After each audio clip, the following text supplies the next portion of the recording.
जय श्री कृष्णा दोस्तों। हर हर महादेव। कैसे हैं आप सब?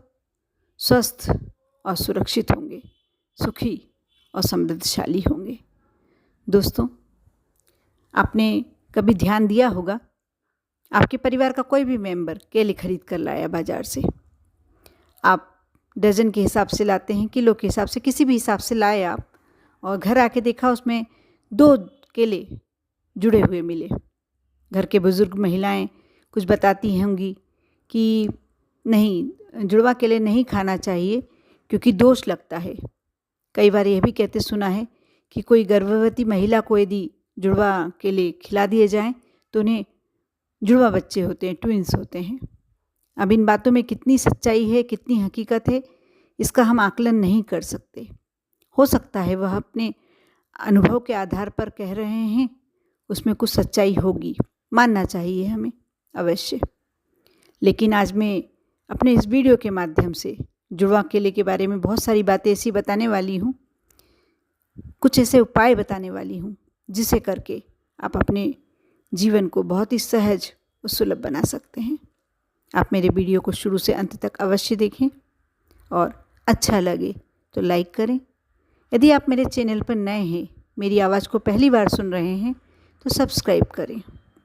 और यदि आपके कोई रिलेटिव, आपके कोई रिश्तेदार, दोस्त, परिचित परेशानी में हैं, समस्याओं से जूझ रहे हैं, तो आप अवश्य इस वीडियो को शेयर कीजिए। दोस्तों, गुरुवार का दिन केली का पूजन किया जाता है। ऐसा कहा जाता है जो गुरुवार करता है, गुरुवार का व्रत करता है, वह केली का पूजन करता है, इसलिए उसे केले नहीं खाना चाहिए गुरुवार के दिन। ये बिल्कुल सत्य बातें हैं। आप भी यदि गुरुवार की व्रत करते हैं और पूजन करते हैं केले का, तो आपको नहीं खाना चाहिए गुरुवार के दिन केला। और मैं एक उपाय बताने जा रही हूँ। ये बहुत ही सरल उपाय है, लेकिन बहुत ही अचूक उपाय है। आप जुड़वा केले, विशेष करके आप फल वालों के यहाँ से बोल सकते हैं कि हमें जुड़वा केले चाहिए। ये कोई नहीं ले जाता, इसलिए आपको आसानी से, यदि उनके पास हैं तो आपको आसानी से प्राप्त हो जाएंगे। आप बुधवार की शाम तक आप ला के रख लें केला, जुड़वा केला, और उसके बाद गुरुवार के दिन आपको सुबह एक कार्य करना है। आप सुबह उठें, स्नान कर पीले वस्त्र धारण करें और हल्दी का तिलक लगाएं। थोड़ी सी हल्दी आप जल में, शुद्ध जल में घोल लें, और ये जो आपने जुड़वा केले ला के रखे हैं, 2 केले जो जुड़े हुए आपके पास हैं, उसे आप अपने घर में, यदि आपके घर में विष्णु भगवान की प्रतिमा या फ़ोटो है उनके समक्ष, या माँ तुलसी की प्रतिमा है तो उनके समक्ष, या केली का वृक्ष है उनके समक्ष, आप तीनों में से किसी भी के भी समक्ष रखकर आप प्लेट में केले रख लें, और हल्दी जो आपने घोली हुई है उससे एक केले पर आप स्वास्तिक बनाएं। आपको केला छीलना नहीं है, आप छिलके सहित केले पर आप स्वास्तिक बनाएं, हल्दी का स्वास्तिक। चारों तरफ से जो जगह छूटी हुई होती है उसमें बिंदियाँ रखें, और दोनों लाइनें, 2 तरफ दोनों लाइनें खींचने का मतलब होता है, यदि स्वास्तिक के आसपास लाइनें खींचने के लिए मैं अपने जब भी वीडियो में स्वास्तिक बनाने का कहती हूँ दोस्तों, तो हमेशा बताती हूँ कि आसपास 2-2 लाइनें अवश्य खींचना चाहिए स्वास्तिक के। वह इसलिए बताती हूँ कि इसका मतलब होता है कि आपने पूर्ण हो गया, आपका स्वास्तिक पूर्ण हो गया, और अब वह जो भी हम उपाय कर रहे हैं उसका शुभ फल बाहर कहीं नहीं जाने पाए, वह वहीं पैक हो जाए, बंद हो जाए, और साथ ही बाहर की कोई भी नकारात्मक ऊर्जा उस स्वास्तिक में प्रवेश न करे, हमेशा के लिए वह उसमें बाहर ही रह जाए। इस कारण से मैं हमेशा स्वास्तिक के आसपास 2-2 लाइनें खींचने की बोलती हूँ। आप अवश्य किया कीजिए, देखना इसका एक अलग फल मिलेगा।